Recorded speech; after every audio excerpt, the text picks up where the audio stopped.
answering your questions about retirement. It's Money Talk with Michael Eastham. Everything costs more again. Do we need to cut back now or ride it out? Well, in my experience, riding out inflation is never a good idea.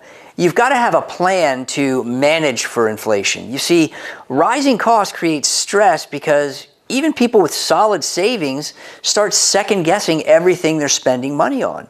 But there are a couple of very important things you do have to realize. When it comes to inflation and rising costs, costs don't usually come down. You know, you might hear that inflation is down, but that doesn't mean that prices are down. Inflation might decrease over the previous year. That just means that the increase is smaller than it was last year. But prices are still going up.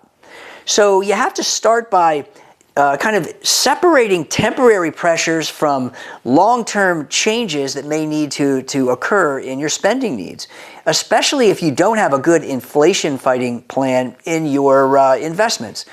Make sure that in order to get ahead of inflation, that you do have an inflation hedge, whether that's reinvesting dividends or it's investing in growth-based investments in some portion of your money so that you take advantage of rising prices or rising investment values rather than hoping that prices are going to come down.